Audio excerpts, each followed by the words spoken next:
Hello, welcome back to the reading of the poem The Man God, written by Maria Valtorta, Volume 3.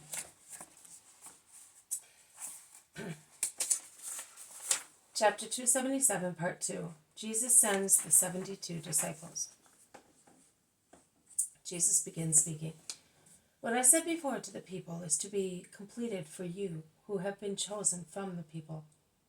The apostle Simon of Jonah asked me, how many times must I forgive? Whom? Why? I replied to him privately, and I will now repeat my reply, as it is fair that you should know now as well. Listen, how many times, how and why you have to forgive. You must forgive as God forgives, who forgives 1,000 times, if one sins 1,000 times and repents, providing he sees that in man there is no will to sin, no pursuit of what makes one sin, and that sin is only the result of man's weakness. In the case of voluntary persistence in sin, there can be no forgiveness for sins against the law. But with regard to the grief such sins cause you individually, you are to forgive them. Always forgive those who harm you. Forgive so that you may be forgiven, because you have sinned also against God and your brothers. Forgiveness opens the kingdom of heaven both to him who is forgiven and to him who forgives. It is like what happened to a king and his servants. A king wanted to draw up the accounts with his servants. He called them one by one, beginning with those who were in the highest positions.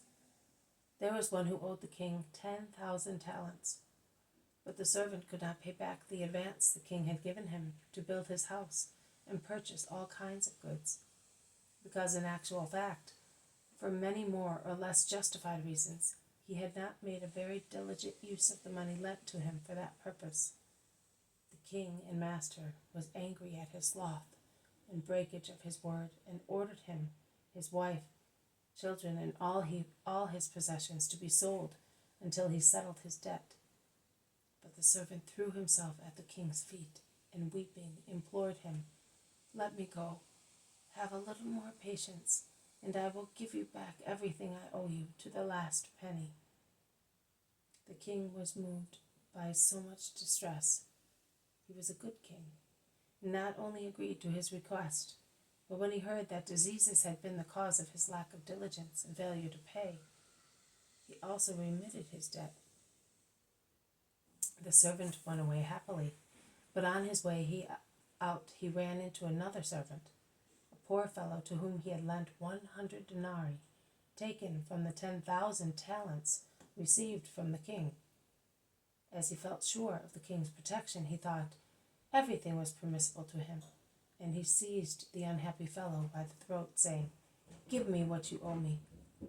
In vain the man stooped, weeping, to kiss his feet, imploring, have mercy on me, as I have had much bad luck. Have a little patience, and I will pay everything back to you to the last penny. The cruel servant sent for militiamen and had the poor wreck taken to prison, so that he would make up his mind and pay him, or lose his freedom, or his very life.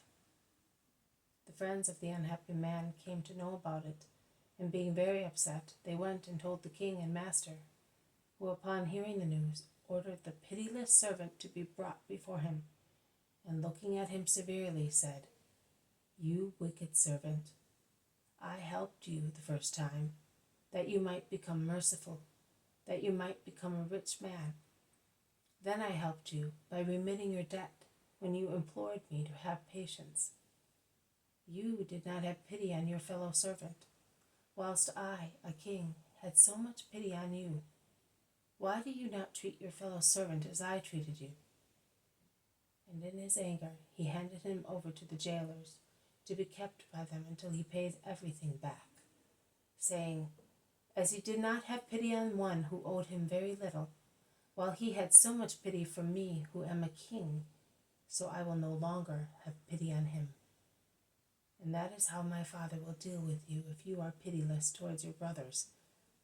If you are more guilty than a believer, after receiving so much from God, Remember, that is your duty, to be more faultless than anybody else. Remember that God gives you a great treasure in advance, but He wants you to render an account of it. Remember that no one must be able to grant love and forgiveness like you. Do not be servants exacting much for yourselves and giving nothing to those who ask for your help. As you do to others, it will be done to you, and you will be asked to give an account of how other people behave, if they have been led to good or to evil by your examples.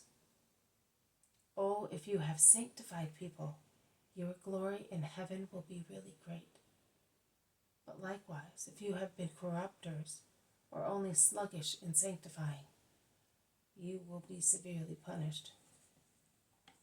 I say to you once again, if any of you does not feel like being the victim of his own mission, let him go away.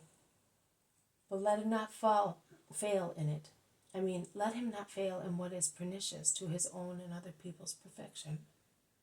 And let him have God as his friend, always forgiving your weak brothers from your hearts. Then each of you who will thus forgive will be forgiven by God the Father. Our stay has come to an end. The time of tabernacles is close at hand. Those to whom I spoke separately this morning, as from tomorrow, will go ahead of me, announcing me to the people.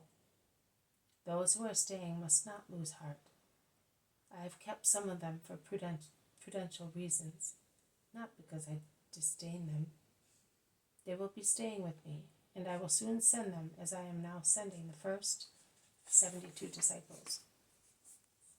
The harvest is rich, but the laborers are too few compared to what is needed. So there will be work for everyone, but that is not sufficient. So without being jealous, ask the Lord of the harvest to send new laborers into his harvest. In the meantime, you may go. During the past days, the apostles and I have completed your instructions on the work you have to do, and I have repeated to you what I told the 12 before sending them. One of you asked me, how will I cure in your name? Always cure the spirit first.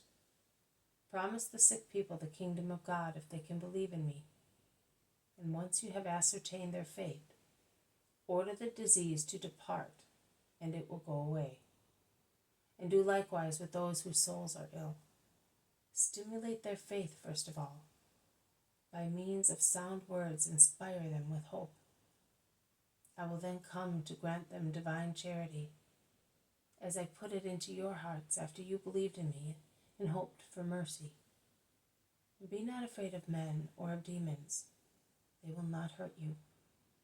The only things you are to fear are sensuality, pride, avarice. Through them, you would hand yourselves over to Satan and devilish men who also exist. Go therefore, preceding me along the roads of the Jordan, and when you arrive in Jerusalem, go and join the shepherds in the valley of Bethlehem, and come with them to me in the place you know, and we will celebrate together the holy feast, and we will then go back to our ministry more invigorated than ever. Go in peace. I bless you in the holy name of the Lord.